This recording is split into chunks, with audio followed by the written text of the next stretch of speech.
আজকে তোমাদের সাথে শেয়ার করব আমি বাসায় কিভাবে কিচেন রান্না করি, একেবারে ঘরোয়া উপায়ে। কিচেন ওহ নো চিকেন রান্না করি ঘরোয়া উপায়ে। তো প্রথমে তোমাদেরকে স্বাগত জানাচ্ছি আমার পাহারাস কিচেনে। প্রথমে আমি চুলায় তেল গরম করে নিলাম, তারপরে দিয়ে দিলাম পেঁয়াজ কুচি, তেজপাতা, গরম মশলা, তারপরে দিলাম লবণ, আদা বাটা, রসুন বাটা, ইভেন অবশেষে দিয়ে দিচ্ছি জিরা গুঁড়া। তো দিয়ে আমি প্রথমে মশলাটাকে ভালো করে কষিয়ে নিব তেলের মধ্যে। চকমকো চকমকো করে নেড়ে ছেড়ে আমি মশলাটাকে কষিয়ে নিচ্ছি।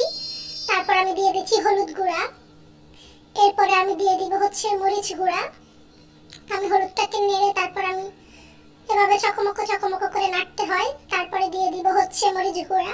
তাই মরিচ গুঁড়া দিয়ে আমি আবারও চকমকো চকমকো করে নাড়া শুরু করলাম। এরপর আমি দিয়ে দিব আমার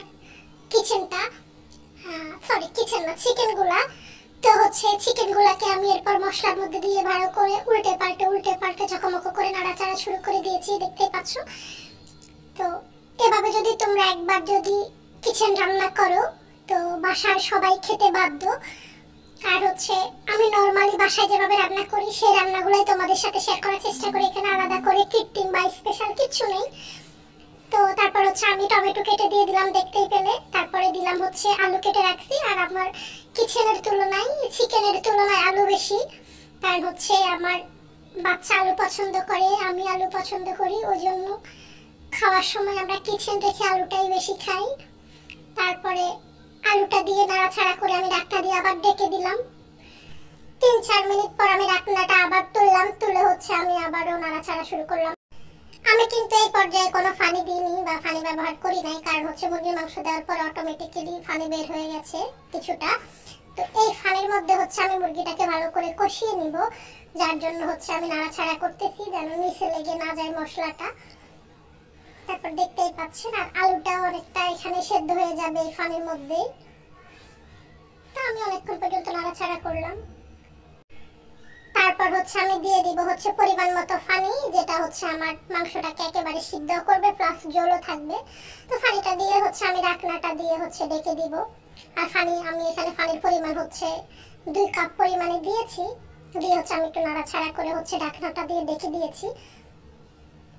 ব্লক আসা পর্যন্ত অপেক্ষা করব। এরপর আমি আসলে নতুন ভিডিও বানাচ্ছি, আমার ভুল ত্রুটি থাকতেই পারে, তারপরে একটু ভালোভাবে দেখবেন, খুব স্বাভাবিকলি নেওয়ার চেষ্টা করবেন। প্রথম হয়তো আমার ভয়েস বা ভিডিও এডিটিং বা ভুল ত্রুটি হতেই পারে, আশা করি ক্ষমা সুন্দর দৃষ্টিতে দেখবেন। আর আমাকে অবশ্যই আপনাদের সাপোর্টে ভালোবাসায় রাখবেন। তারপর আমি ঢাকনাটা তুলে জল টল শুকাই গেলে আমি এখানে কাঁচামরিচ ফালি করে দিয়ে দিয়েছি 4টা। কাঁচামরিচটা দেওয়ার কারণ ঝাল প্লাস ফ্লেভার দুটাই ভালো আসে। এরপর আমি মুরগির মাংসের জল শুকানোর অপেক্ষায় আছি। আর তরকারিটা এত বেশি ভালো হয়েছে, মানে বলার মতো না আসলে। এটা আপনি তরকারির কালার দেখলে বুঝতে পারবেন।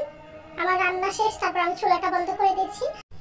আমি ভিডিও বানানোর জন্য আলাদা করে স্পেশাল কিছুই রান্না করি না, বরাবরই আমি যা রান্না করি তাই ভিডিও করার চেষ্টা করি। তো আমার ভিডিওটা ভালো লাগলে অবশ্যই আমার চ্যানেলটা সাবস্ক্রাইব করে দিবেন, আর পেজে দেখে থাকলে পেজটা একটা ফলো দিবেন। ধন্যবাদ।